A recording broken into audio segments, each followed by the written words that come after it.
सभी को नमस्कार। मैं इंदिरा सैनी आज की हिंदी की कक्षा में आप सभी का स्वागत करती हूँ। आज हम स्नातक द्वितीय वर्ष के लिए रीति काव्य के अंतर्गत जगन्नाथ दास रत्नाकर द्वारा रचित उद्धव शतक के कुछ पद पढ़ेंगे। पूर्व की कक्षा में भी हमने जो है उद्धव शतक के कुछ पद पढ़े थे, जिसमें हमने देखा कि किस तरह है उद्धव जी गोपियों को अपना ज्ञान योग का संदेश देते हैं और गोपियों को श्री कृष्ण की विरह व्यथा त्याग करके योग संदेश को अपनाने के लिए कहते हैं। जो उद्धव जी हैं उनका यह संदेश सुनकर गोपियों की किस तरह की स्थिति हुई उसका भी हमने चित्रण किया। आज के अंश में हम देखेंगे कि किस तरह है गोपियाँ उद्धव को जो निर्गुण ब्रह्म और ज्ञान योग के बारे में दिए गए उपालंब के कारण उनको दिए गए संदेश के कारण उपालंब देती हैं। गोपी वचन। रस के प्रयोगनी के सुखद सुजोगनी के जेते उपचार चारु मंजू सुखदाई हैं।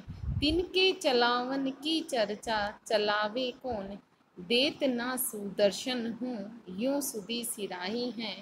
करत उपाय ना सुभाय लखी नारिनी को भाय करो अनारिनी को भरत कनाही हैं। हया तो विषम ज्वर वियोग की चढ़ाई भई पाती कौन रोग को पठावत दवाई है।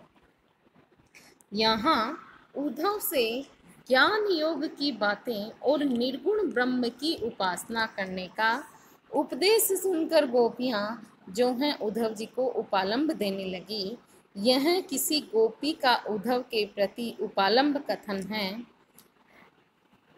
जो रत्नाकर कवि कह रहे हैं कि रस के प्रयोगनी के सुखद सुजोगनी के जेते उपचार चारु मंजू सुखदाई हैं।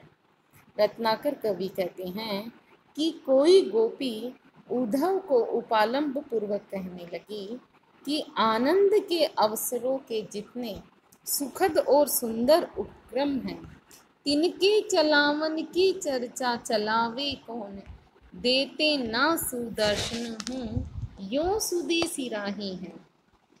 उनको एकत्र करने की चर्चा चलाना ही व्यर्थ है, क्योंकि श्री कृष्ण ने हमारी सुधि यहाँ तक बुला दी है और वे अब सुखदायक दर्शन भी हमें नहीं दे रहे हैं। करत उपाय न सुभाय लखी नारिनी को भाई क्यों ए नारिनी को भरत कनाई है। वे हम विरह व्यतीत स्त्रियों के स्वभाव को समझकर कोई उपाय नहीं करते हैं और न जाने क्यों अब अरसिक होने का बहाना बनाते हैं। हया तो विषम ज्वार वियोग की चढ़ाई भई पाती कौन रोग की पठावत दवाई है। यहाँ तो हमें उनके वियोग का विषम ज्वर चढ़ा हुआ है और उन्होंने न जाने कौन से रोग की दवाई भेजी है। यानी ये जो संदेश भेजा है योग साधना का, यह हमारी विरह व्यथा को शांत नहीं कर सकता। इसलिए ऐसे लग रहा है कि श्री कृष्ण ने गलत रोग की दवा भेज दी है। यहाँ जो है कवि ने गोपियों का कहने का अर्थ है कि गोपियों की व्यथा का निवारण श्री कृष्ण के दर्शन के बिना नहीं हो सकता। उनकी विरह व्यथा है वह श्री कृष्ण के दर्शन से ही शांत होगी, लेकिन श्री कृष्ण ने अपने दर्शन देने की बजाय केवल पत्र भेजा और पत्र भी ऐसा कि अपेक्षा के प्रतिकूल। गोपियों को ऐसी आशा नहीं थी कि श्री कृष्ण उनके प्रेम के प्रति उत्तर में जो है योग का संदेश भेजेंगे। यहाँ जो है गोपियों ने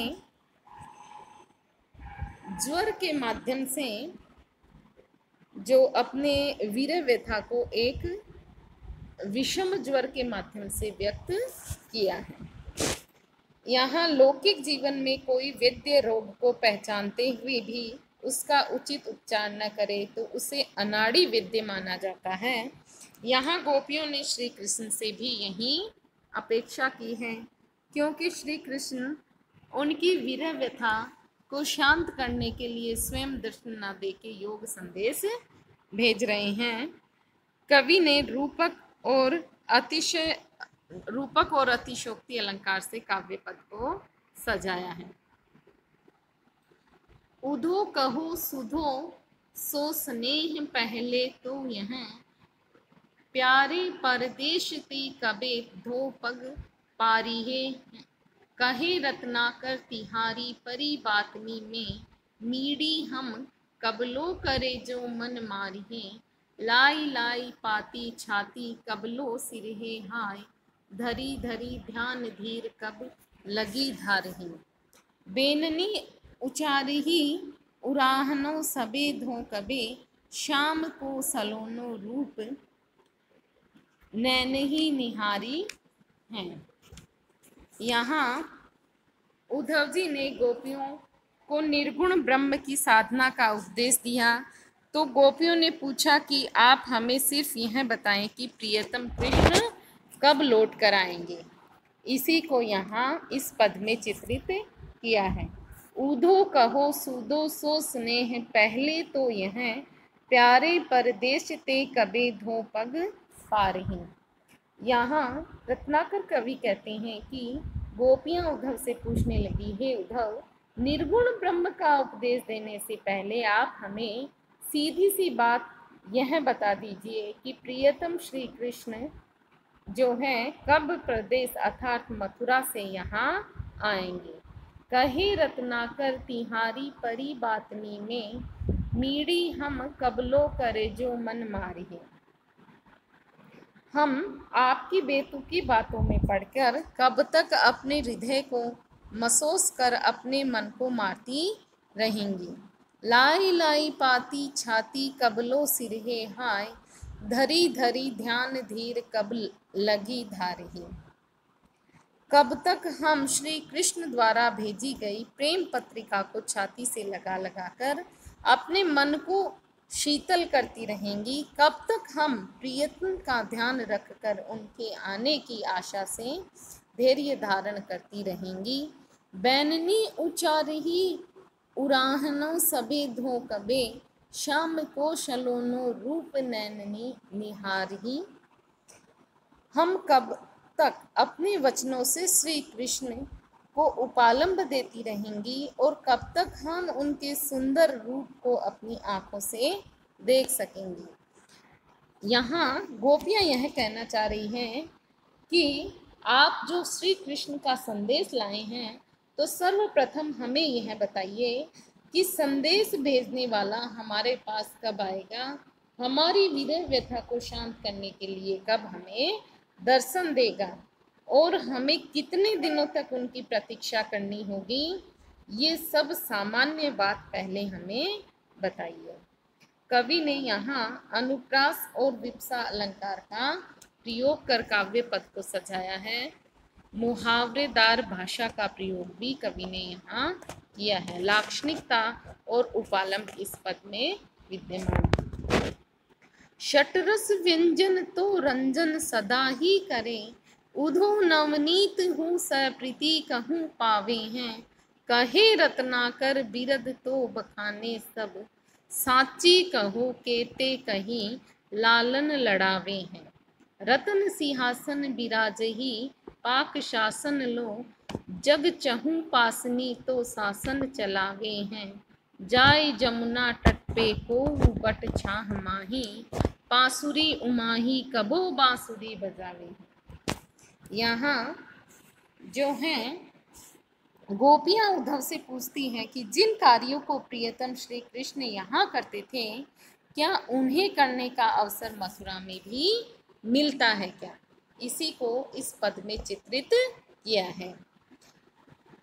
गोपियाँ उद्धव से पूछती भी कह रही हैं कि सटरस व्यंजन तो रंजन सदा ही करें, उधो नवनीत हूँ प्रीति कहूँ पावे है।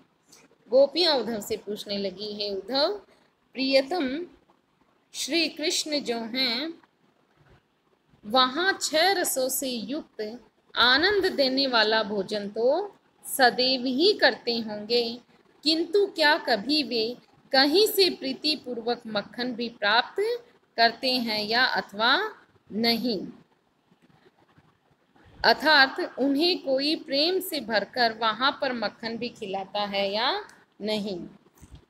कहे रत्नाकर बिरद तो बखाने सब, साची कहो केते कही लालन लडावे हैं। वहां मथुरा में उनके यश का बखान तो सभी लोग करते होंगे, परंतु सच सच बताओ कि कितने लोग उन्हें वहां दुलार से पुत्र कहकर पुकारते होंगे, उन्हें लाड प्यार देते होंगे। रतन सिंहासन बिराज ही पाक शासन लो, जग चहु पासनी तो शासन चलावे हैं। वहां पर इंद्र की तरह रत्नों से जड़े हुए सिंहासन पर सुशोभित होके वे चारों दिशाओं में अव्यव ही शासन चलाते होंगे, परंतु जाए जमुना तट पे को बट छाह माही, बांसुरी उमाही कबो बांसुरी बजावी। परंतु क्या कभी वे यमुना के किनारे जाकर किसी वट वृक्ष की छाया में खड़े होकर और पसलियां उभार कर बांसुरी भी बजाते हैं या नहीं। यहाँ मथुरा के शासन व्यवस्था का संचालन करने से प्रियतम कृष्ण व्यस्त रहते होंगे और उन्हें ब्रज की स्वाभाविक प्रेम व्यवहार नहीं मिलता होगा। इस बात को कवि ने यहाँ चित्रित किया है गोपियों के माध्यम से। भाव स्मृति एवं प्रश्नोत्तर शैली में सहज जिज्ञासा जो है गोपियों की व्यक्त की गई है।